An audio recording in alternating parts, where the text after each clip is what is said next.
I want to welcome you to Dream Chasers Radio with me, your host, Yaga Diamond. What's up, peoples? How you doing? It is a great day, you guys. We have an amazing author on the show today, and I want to welcome him to the show. His name is Dan Korn. Welcome to the show. Thank you. Glad to be here. Oh, thank you so much. So tell me about yourself. Well, I'm a teacher. I've been a teacher for going on 27 years, taught history, and love it. I absolutely love it. I love to turn the light bulb on and excite other people into learning about history. That has been my thing for many years. I've taught at all the levels, from middle school, high school, junior college, university level, and I am now back at the high school level. I had retired and was asked to come out of retirement and start a brand new high school program at a local charter school here in Union County, which is just about 20 miles or so outside of Charlotte, North Carolina. And I received a phone call asking me if I would be willing to do this, and I am literally building their program from the ground up. Wow. And I'm their first history teacher, and I am the person who's going to be in charge of building that entire program for them. So I'm very excited about that. That sounds amazing. I would be excited about that too. So that explains a lot to me too, that you love history because you're writing books. But I mean, being a history teacher doesn't really kind of include you in writing books. I mean, why did you start writing? This goes back when I was in college. What happened was I was always fascinated by the Civil War. I wanted to learn more.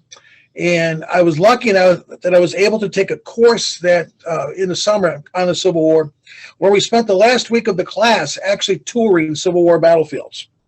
So that was kind of neat. That was very unusual. Yeah. And at the time, I had asked my professor, was very interested, started getting more and more interested in the Civil War, if he could recommend a novel or something that was about the Civil War. And at the time, it was a rather obscure book. It hadn't really made it anywhere yet, but he suggested a book by the name of Killer Angels. Okay. Killer Angels eventually became the movie Gettysburg. Okay. All right, but it was years later. When Michael Shara wrote it, I read it, and he told a story through the eyes of the commanders.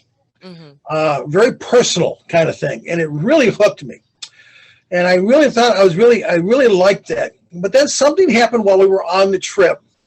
And most people do not believe in this stuff. I do. I've been a Civil War and Revolutionary War reenactor, as well as a teacher and everything. And I've seen and heard things you just can't explain scientifically. So while at one of the battlefields, a place called the Wilderness, can only be described as a supernatural experience, where it felt like something very, very cold was touching me, and there was nobody near me at the time. And it was like 90 degrees outside at that time too, in Virginia. Anyone who's a Civil War fan knows what the Wilderness is all about. But when I got home and I told my folks about this, my dad, who was a police officer, practically interrogated me about this whole thing. And he finally told me, so you make sure you tell your grandmother about this. So the next time I saw her, which was just a couple of weeks later, at her home, she pulled out the family's genealogy Bible and found a page in the Bible with an ancestor of mine who had fought in the Civil War and was MIA at that particular battle. His body never recovered. I was hooked. Oh my gosh. I was hooked. I had been kicking around the idea of trying to write a story anyway.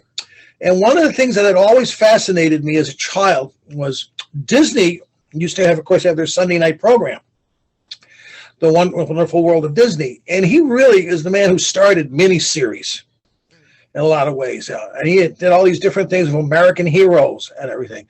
And one of the characters that he put, and there was a young man called John Lincoln Clem, otherwise known to history as Johnny Shiloh.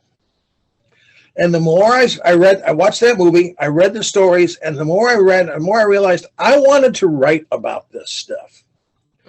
So as a college junior, I began to work on my very first novel, which was about Shiloh, which is in Tennessee. Everybody wrote about Pennsylvania and Virginia, Robert E. Lee, et cetera, but I wasn't seeing anything at all about the war out west. So I sat down to write this thing, and again, using the same idea of writing it through the commander's eyes and so on. I wrote about 170 pages at the time and developed writer's block. Oh, no. Stopped completely, put it away, and I didn't pick it up other than to look at it for years.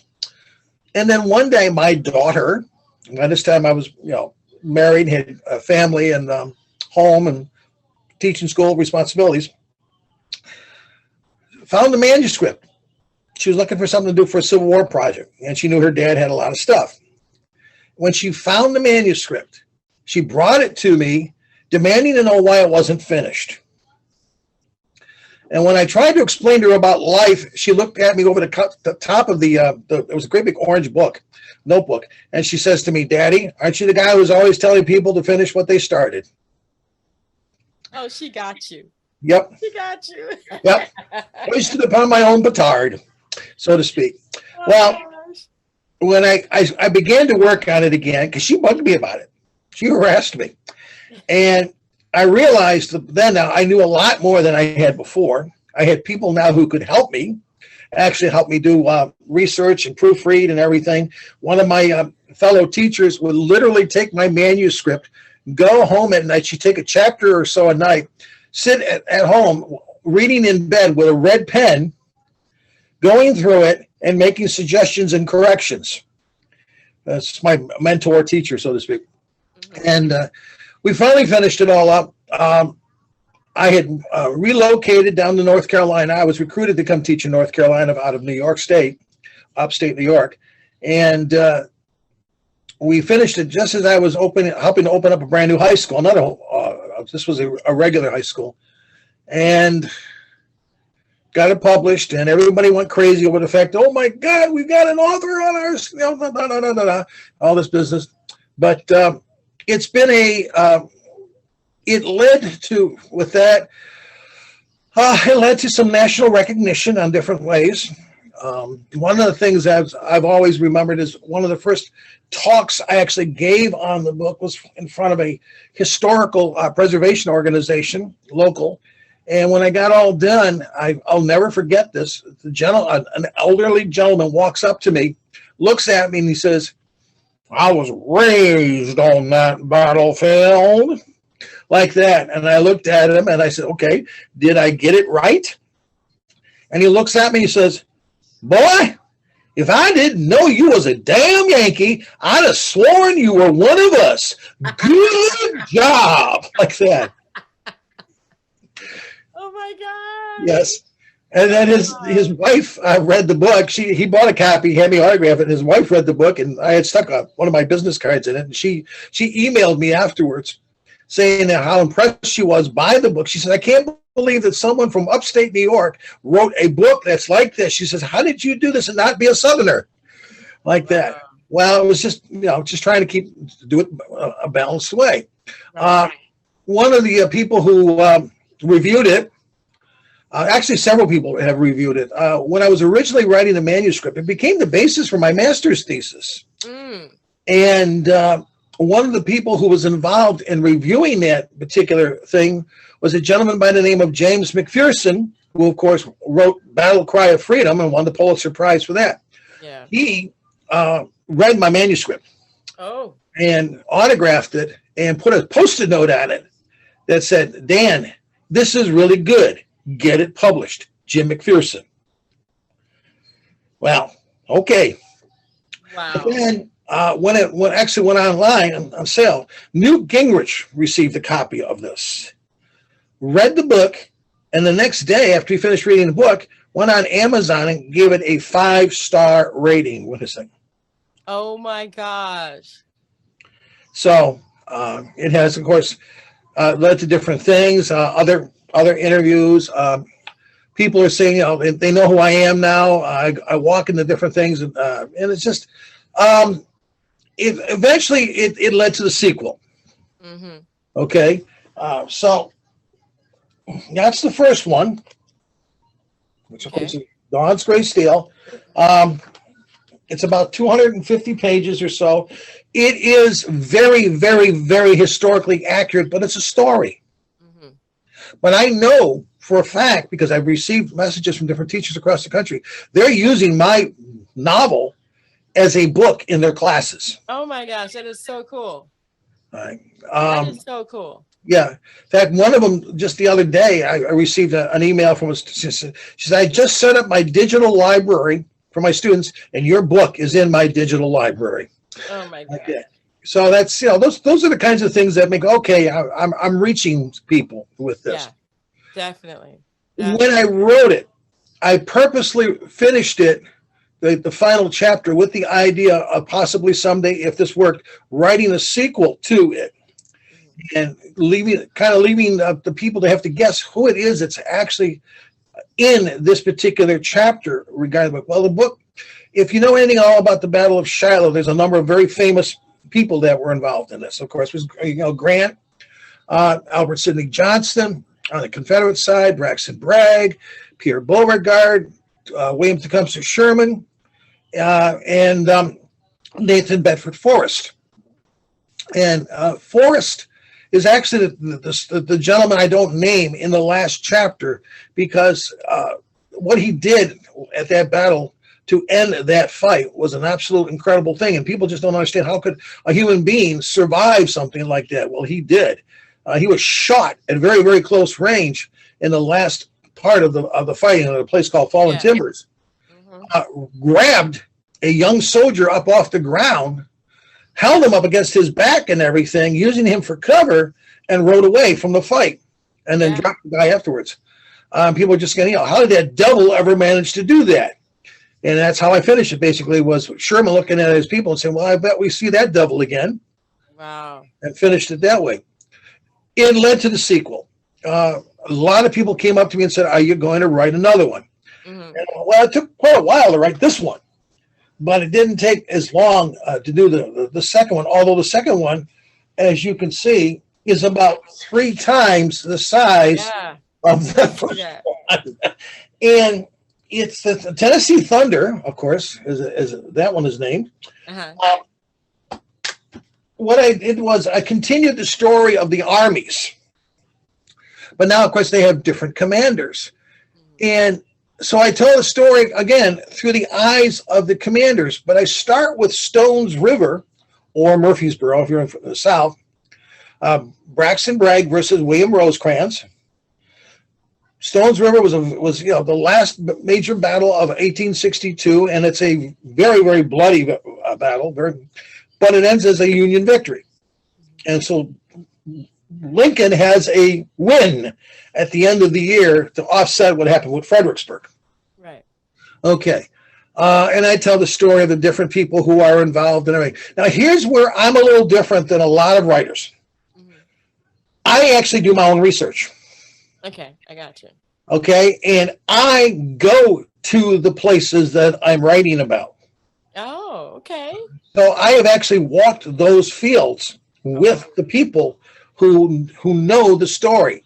When I was researching Stones River, when I actually went down to the Stones River and was looking at the site where the Confederates had attempted to cross the river to attack northern defenses, a police officer rode up to me in a gator.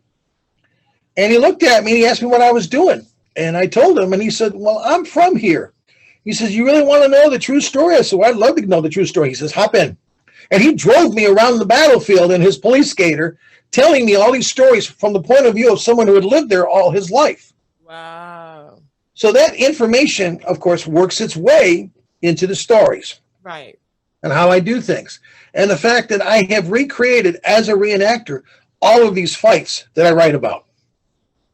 I've actually done them.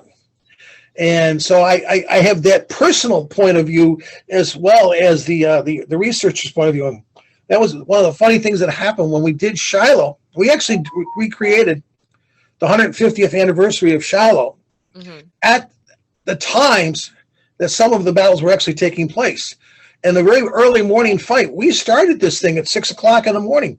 and you've got the mists rising up off the ground and everything, and as we walked out of the woods, out came the other guys, the opposition on the other side of the woods. And here's the mist rising up off the ground. And they've got their weapons glinting in that early morning sunlight with their bayonets on it. And I'm looking at it and I'm going, oh my God, it's the title of my book. Dawn's Gray Steel. I says, I'm living my book like this. And everybody on both sides of me just died laughing. Some of them had read the book, so they knew exactly what I was talking about. Yeah. And it helps because I'm able to bring a point of view to the story that others cannot do. Yeah. Because of that. And, paint those pictures with words and everything. So we've here we are doing our thing. I love to write. My students know that. They get a kick out of the fact that their teacher. A number of them, they come up and say, "Can we buy a copy? Can we get a copy?" Or like that. They go, "Yeah, of course you can." Yeah. But that kind of thing. It just makes me feel very, very good to know that I'm inspiring them, hopefully, to go above and beyond and do other things. And that's something I will add this, that I'm very, very proud of. Awesome. At last count, I have 48 former students of mine who are either teaching history or working in a history-related field, like in a museum or something of that nature, that case may be. I'm proud of that. Yeah. Yeah. I'm proud of that. I would be too. I loved history in school. It's been so long since I've been, but the names you've mentioned, I haven't heard those since like high school, because we really don't study that afterwards unless you become a history buff or someone. And one of the things that was kind of unique, kind of unique too, was that I was allowed to teach a dedicated Civil War course. That was a 90 minutes a day, 5 days a week for a semester. We had a waiting list to get into the thing. Wow. They had to limit the number of students and the number of sessions that I could do, because I also taught AP US history, everything. And when I first started teaching the course, it was very white, most of the kids who were taking it. By the time I retired, it was almost 50% minority, and a lot of them were girls. And it really surprised me, and I wasn't quite sure how to keep doing this now, because this was a very, very intense and very involved course. I mean, names, places, dates, all this kind of stuff. The story behind the story, so to speak, kind of thing as well. And I went to our principal, an African-American gentleman, Dr. Harris, and said, I'm a little concerned about this. And I explained to him what my fears were, because I said I have young women of color in the course, and I'm just not sure. Do I need to kind of change things a little bit like that? And he nearly fell out of his chair laughing at his desk. And he looks at me, he says, Mr. Korn, are you crazy? Don't change a thing. That's why they're coming to take the course, because they know they're going to get the truth. You're telling them the real story. That's right. Keep it up. That's what we want. Don't change like that. So, okay. But one of the things that was part of this was every single year, just before we went on Christmas recess, we took over the media center for the entire day. And I would bring in all kinds of reenactors, Civil War, male and female reenactors. And they would do programs all day long for the students and everything like that. And a lot of people commented on that. They said, when he leaves, that will probably go, and we will be sorry that that's not here anymore. Yeah. And I loved history. I had a teacher in high school called Mr. Lotz. He was the youngest teacher, and of course all the girls liked him, but I liked his history teaching because he included everybody in there. He included not only the fighters that were white and Caucasian, but he also said that there was a black unit, the Negro unit, that actually fought Massachusetts for the rights of the people as well. They didn't get the credit they deserved. It was a bunch of different things that he included, because he said you have the right and you are entitled to know the truth. That's right. And not to take it out. So we did have a teacher before him that took everything out. He didn't talk about the blacks fighting the Hispanics. He didn't talk about the Indians. He only talked about the underneath the banner of this and that and the other, whatever. But when Mr. Lots came in, it was everything. It was the Seminole Indians. It was the Hispanics that came in from Spain. It was this, it was that. And I appreciate that. And I think as a woman and as a Black woman, I want to pass that history on to my kids. I think that was the reason why you had so many Black women in your class, or Black girls, because we want the truth. I don't want fake stuff. I want to know. I want to know. One of the things that's unique about this one, which is Tennessee Thunder, is that one of the main characters in the story is female. And that was Dr. Mary Walker, who was the first female combat surgeon and was in the Civil War. And she is the only woman in American history to ever have been awarded the Congressional Medal of Honor. Good for her. Yes. So, and she, she was wearing it when they buried her. Wow. So she wasn't about to let that go. But it's important. It's important to tell the story. And unfortunately, what is happening today with you see things like critical race theory and some of the other stuff that's going on is that they don't want to tell the truth. No, they don't. And I'm going, why? Our story, we are a nation that was built on people who fought literally to get ahead, who risked everything to get ahead. And in many cases lost their lives doing it, but they built the foundation for the rest of us to develop into the nation that we became and still could be and still should be. But I'm doing my best to continue to do this.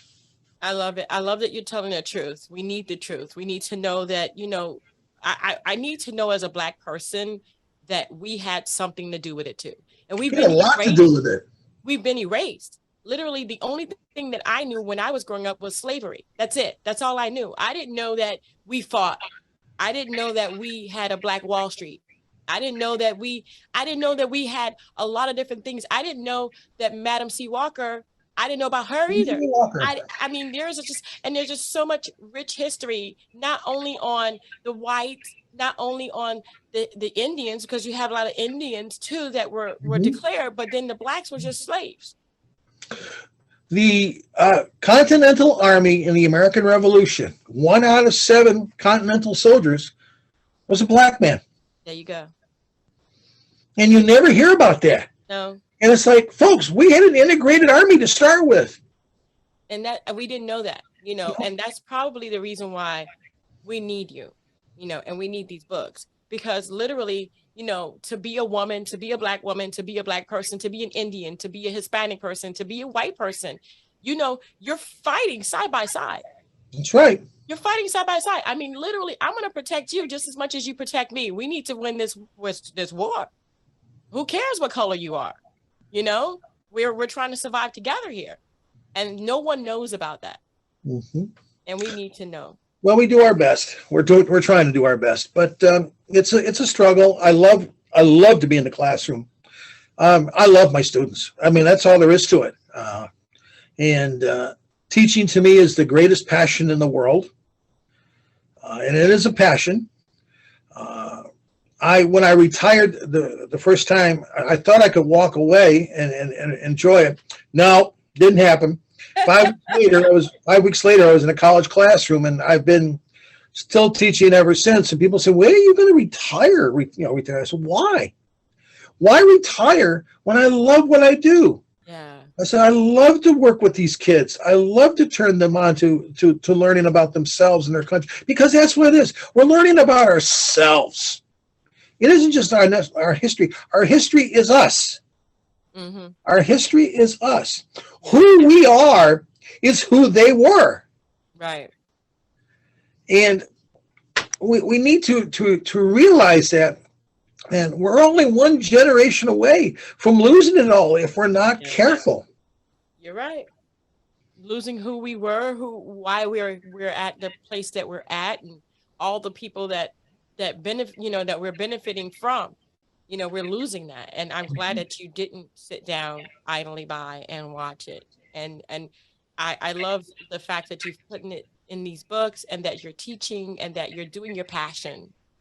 What kind of advice do you give to people? Because everybody thinks that they need to be this star, but literally we need people in the schools. We do, and I commend you, because my teachers were like the best people in the world. Okay, they knew everything, and as far as I was concerned, they were my stars. And you are the star. You're a teacher. You're teaching history. You're keeping that going, and you're keeping those truths out there about how we formed and the battles and this. I love it. I love it. So what kind of advice do you give to those people that are coming up that want to be a teacher and they've been put down? I'm a big Rocky fan.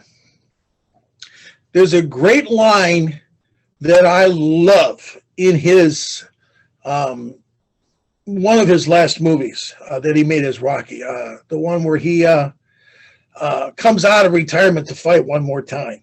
Mm-hmm. He's having a conversation with his son out in the street, and he says to the young man about, it's not whether or not you get back up, it's whether you get back up and keep moving forward. Mm-hmm. Keep moving forward. Keep going. I have never, ever forgotten that line. And that is the way I feel, and that is exactly what I tell my students. I said, it's not the size of the dog in the fight, it's the size of the fight in the dog. If you want it and you are willing to pay the price to get there, you can do this. And I have said this to so many young people and older people, but mostly young people, in the course of my career, telling them very simply, I believe in you. Mm-hmm. And telling them that. And that's something else we need to do. We need to tell each other that we believe in each other, that we can help each other to get where they need to get, where they want to get. Yeah. No man is an island. I mean, that's a fact. We need others to do this, but we also need to hear it from others. Mm-hmm. That, hey, we're doing a good job. And that's something that has always been a very personal thing with me, is the idea of positive reinforcement. Yeah. And to tell, and explain, okay, you didn't do this so well and everything, but you did this really, really well, and whatever the case, and just keep pushing, give them that positive, hey, hello. One of the things as a teacher that I've always made a point of doing as soon as possible, and still try to do as much as possible, is knowing my students, greeting them at the door, talking to them, touching when possible, appropriate, and so on, and just keep that personal type of connection that's there and that's involved. And that has gone on even after they're no longer students of mine. I've been to many weddings of former students, graduations, a couple of christenings, believe it or not, and some other things. They were all former students. That's the connection. They're former students. I laugh about it some ways. I'll give you one real quick story. When I retired, when I announced I was retiring, I had a local family who had 5 children. I had taught 4 of the 5. Wow. The father went to my principal and asked me to unretire so I could teach number 5. Aww. Like that. And of course, I didn't. But that made me feel pretty darn good to know that it happened. So they both told me about it. So I said, okay, all right. But I just love it. I love it. I love to write. The books are, people come up to me and say, I can't tell you how many times I've had this silly comment about, were you there? Kind of thing. That's well, if I was, I'm 170 years old now or something like that. Yeah, right. But I said, boy, I look really good for my age and everything like that. So I just enjoy it. It's fun. It's not work to me. My grandchildren get, of course, my children and my grandchildren. My son used to reenact with me, and his children are being exposed to all of this as well, and they will continue to be. And I want them to, them and their friends and whatever else, say, hey, come and play, come and play, come and see, come and do whatever, and just learn and have fun doing it. learning is so much fun. It It can is. be. Oh yeah, I agree. I agree. Definitely. So Wow. Well, thank you so much. Where can people find your book? you can go on Amazon. I'm on Amazon. Both the books are on Amazon. I can Dawn's Gray Steel. You want the one that looks like this paper bites, and then Tennessee Thunder. I'm not the Daniel F. Korn who wrote Cannibal. Okay, there is a book on Amazon which I was shocked when I saw that it's the name and everything. I'm like, whoa! I don't know who he is, but it's not me. Okay. I am working on a third that will complete the trilogy. Hopefully, if we are able to finish doing this. But yes, they're on Amazon, Barnes and Noble. There's also a website that they can go to. That is www. A Yankee Rebel Presents, and it'll come up with my website. And actually, they just put in www.ayr presents and .com, and it'll come up to the website. And the website has links to Amazon and all of that as well. They can also go to, I also am the president and co-founder of an organization called the Society of Civil War Enthusiasts, and that's on Facebook. It has quite a few thousand people now following it. And every single day you will find on that site what happened on that date every year of the Civil War. With Wow. pictures and videos and so on and so forth, et cetera, attached to it. So I keep updating it and changing things and adding stuff to it as time goes on and other things are going on. I'm putting more and more things on it. When I travel, like I just did this past weekend, a lot of that stuff also goes into the sites as well. Pictures so people can actually see and videos so people can actually see what these places are like. Wow. Wow. Well, I want to thank you so much, not only because you're writing, but because you're going to the places, you're actually visiting the places, you actually have like these extra little events that happen during your visitations, but most of all, that you're keeping it real and you're telling the truth. And that's what we need. We need people that are going to tell the truth. We don't need no more lies. No, how would they say? Don't say it. It's not a lie if you don't say anything. No, it's still a lie. It's still a lie. And so we definitely need you. Please do not retire anytime soon if you don't have to. Well, thank you so much, Okay. Mr. Korn. We're going to have all of his information about the books, the links and everything in the description box below. And if you're watching on another channel where there is no description box, please go ahead and go to our website so that you can be directed to the Amazon site. So wherever you need to go, we're going to actually put this up in our bookstore so that you can actually get this as well. So I want to thank you guys so much again for tuning in. And Mr. Korn, thank you so much for being on the show. I appreciate it. You're very, very welcome. Thank you for the opportunity. Anytime, anytime. And you guys, thank you so much for tuning in. Don't forget to subscribe, like, and comment below. And until next time, guys, have a great day. Bye.